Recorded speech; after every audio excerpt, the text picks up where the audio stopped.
Hey guys, Kathleen Booth of Quintain here, and this is the first of my new Friday video blog series. I'm really excited to be doing this and connecting with everyone each Friday through a video where I'm going to talk a little bit about some trends that I'm seeing in marketing and sales, questions people are asking that I can hopefully answer through some quick videos, and just some new and emerging ideas and thoughts that we're having about how to make your marketing and sales more effective. So let's get started.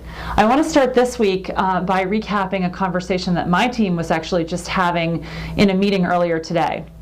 One of the things that we're working on is how to make our own marketing and sales effective. I think sometimes as an agency we can be the cobbler's child and we don't do everything for ourselves that we recommend others do. So we had a meeting to brainstorm a sales to marketing handoff workflow. And first of all, I hate that term handoff. It's really deceptive because it makes it sound like with sales and marketing, there's some sort of passing of the baton. So, I'm marketing and I generate a lead and I hand it off to sales, who then takes that baton and runs with it. Or I'm sales and I've worked a lead and it's going nowhere, so I hand it back off to marketing and they take that baton and run with it. The truth is, it doesn't really work that way. Marketing and sales really should be more of a partnership. Unfortunately, that's not always the case. So we met earlier today to talk about that relationship and how they can work together to more effectively nurture leads. And this was somewhat inspired by a series of emails that I got as a result of converting on an offer through another company. So I was opening up my email inbox this morning, and I got this email saying, "Hi Kathleen, I just wanted to follow up on this email. Let me know if I can be of assistance. Thanks." And that was really a forwarded version of an email that I had gotten a week before saying, "I saw that you downloaded something from our website and I wanted to know if you have 5 minutes to connect." On the surface, great. Somebody is in sales.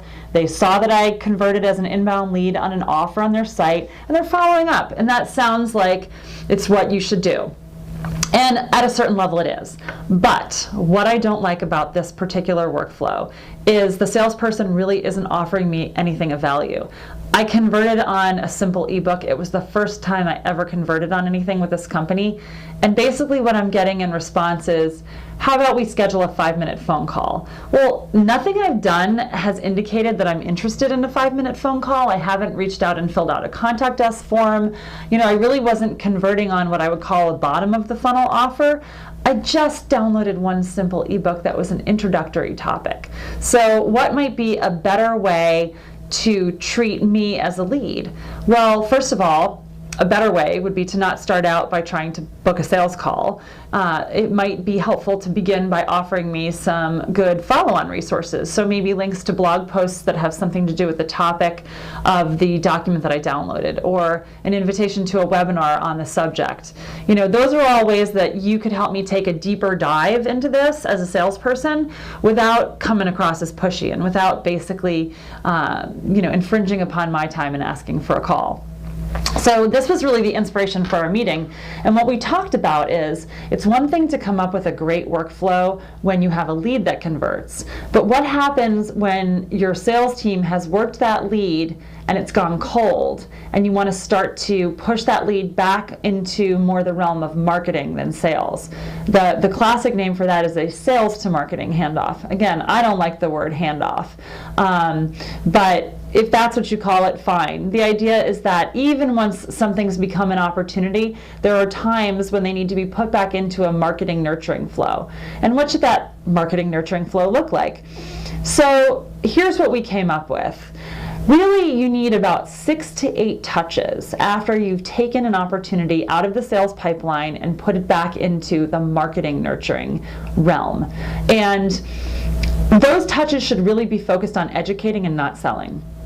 At this point, you've tried the sales route. Presumably, they've been in your pipeline. That hasn't worked. So when you put them back over in the marketing bucket, think about how you can provide that prospect with tools and information that are going to help in their decision-making process. This is different than if you've lost a deal or you've lost a customer to a competitor. I'm talking about a prospect that's expressed interest in potentially purchasing something or has shown that they have a need and maybe hasn't taken the step to make a decision about how they're going to fill that need. So consider, what educational resources do you have? What blog posts do you have? Can you invite them to participate in a webinar? Can you send them an ebook, or is there another video that you might be able to provide them with that'll be helpful? A Q&A. All of those things are great ways to sort of keep your leads engaged while you're doing this 6 to 8 touch educational workflow. It's a good idea to exclude them from other types of email communication from your firm. One of the things that we see a lot is a lead comes out of the opportunity pipeline, goes back into marketing, and it begins to get these additional touches. And at the same time, they're getting your email newsletter, they're getting all of your regular marketing emails, and at some point, they become overwhelmed and they start to feel like they're getting spammed and they opt out. And that's really exactly counter to what you're trying to accomplish here. You're trying to re-engage them and bring them back into the discussion. So our suggestion is that you send them back over to marketing, put them in a nurturing workflow that's really educational in nature, and while they're in that 6 to 8 touch workflow, you manually or automatically, if you have the software to support it, take them out of your email newsletter list and any other big marketing blast that you're doing, just so as not to overwhelm them and to keep the focus solely on re-engaging those contacts while they're still kind of fresh from coming out of the sales discussion. The other thing to keep in mind is that it's a really good idea for those 6 to 8 touches to remain exclusively focused on the topic that they converted on in the first place. Not necessarily meaning the first offer they converted on, but what was it that prompted them to enter your sales pipeline.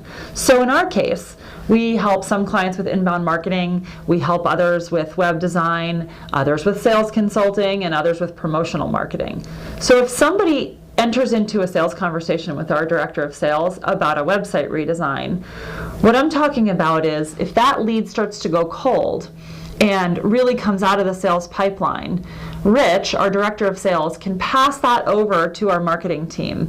We can enroll that person in a 6 to 8 touch point nurturing campaign focused exclusively on helping them make a decision about a website redesign.